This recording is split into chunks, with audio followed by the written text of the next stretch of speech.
So I think it's a given at this point that only on the rarest of occasions do you actually see a mainstream newspaper like the Washington Post, New York Times, Chicago Tribune, whatever, actually print something that goes against the narrative of the feminazis. Not very often. Once in a while in the Washington Post, you'll actually see college rape statistics, for example, according to the Clary Act. And they don't match up with what we've been told. Not even close, but it's a rare thing. Doesn't happen too often. And so I found this in townhall.com. I don't know if you'd call them mainstream. They're probably somewhat right, conservative, Trump supporters or whatever over there. I thought I'd read through this article for you because I found it pretty interesting. Women Have It Made by Scott Moorfield. Here's a fact you may have not considered before. Women have it made. Really? Granted, I've never been accused of having perfect timing, but truly, what better time is there to publish a politically incorrect? Why would you have to say politically incorrect about facts and reality? You see, that's where we've gotten so far. How far down the rabbit hole, people, when facts are printed and, well, it's politically incorrect. What?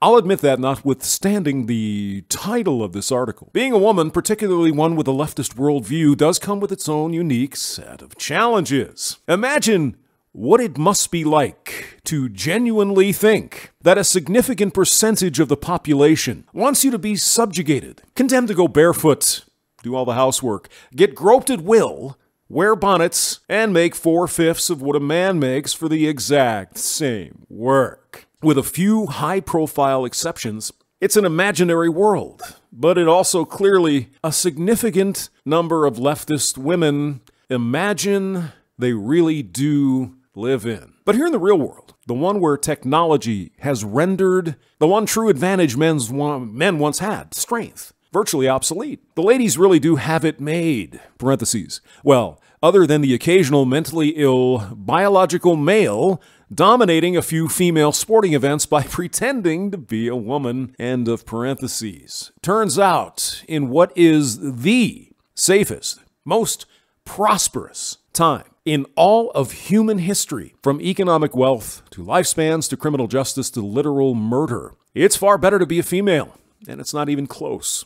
4 out of 5 murder victims are male, and men are the victims of the most violent crimes. According to the Bureau of Justice Statistics, quote, males experienced higher victimization rates than females for all types of violent crime except sexual assault. In 2016, 19.6 males out of every 1,000 age 12 or older were the victims of a violent crime, far surpassing the still tragic 1.6 out of 1,000 people, both males and females, who are victims of sexual assault and rape. Even the statistics on rape and sexual assault aren't completely what they seem. While women are tragically the victims of sexual assault, on average, around 320,000 times per year, the Bureau of Justice Statistics has estimated that more than 200,000 inmates are sexually abused in jail, according to the Marshall Report.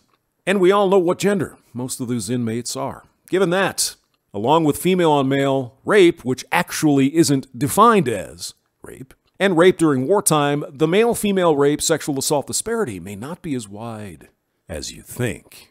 Which leads to the next point, the fact that the overwhelming majority of prisoners are men. In fact, males comprise 93% of incarcerated individuals at any given time. And since the concept of social justice tells us that such disparities cannot be due to actual behaviors, it must follow that the police and criminal justice system in America is overwhelmingly anti-male, right? Parentheses, face it. You can't argue with that logic because it's just not allowed. There are many more where these came from. Men are generally punished more harshly than women for the same exact crimes. No matter where they are in the world or under what conditions, women live longer than men. Women are entering college and graduating at a significantly higher rate than their male counterparts. Women hold 60% of the personal wealth in the United States and 51% of the stocks. Courts overwhelmingly rule for women in marital disputes, particularly when granting alimony and custody of children. Men are 10 times more likely to get killed on the job than women. Yet liberals still whine about the so-called gender pay gap, which is a myth. like Bigfoot, and the idea that we'll ever achieve any sort of social justice that satisfies a leftist. Currently, in some cases, there are compensation advantages to taking jobs that the market values or that have a higher chance of putting you 6 feet under. But social justice warriors want to take that away too, all in the name of equality. Finally, since today's Me Too society thinks women are incapable of lying, they are expected to believe no matter what. How outlandish or unsubstantiated the accusations, they must be true, because she said it happened. Give all the above and probably many more I've neglected to cite. Women are still treated as a minority in American law, which means that among many other things, women-owned businesses reap advantages simply not available to their apparently less deserving co-humans. Men, especially white men. In today's world, females are given all the perks, all the benefits of every doubt, and despite the notion of equality, men are still generally expected to white knight for the ladies at every opportunity. Yes, women have been oppressed in various societies and in various forms throughout history. Heck, they are even oppressed now in some societies, but not in the West. Not now, not anymore, not for a long time, nor should they be, ever. I want my daughters to have the same opportunities at life that anyone else in this country has. But when the concept of gender equality is brought up on a debate program, a town hall, or political speech, the speaker is always speaking of how far we have to go before the mythical goal is finally achieved.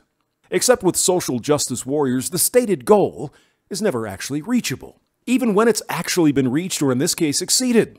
Have you ever heard a liberal say, well, looks like the sexes are finally equal, we met our goal, so we can relax? You never will. In truth, leftists will never be satisfied. There is always more that can be done.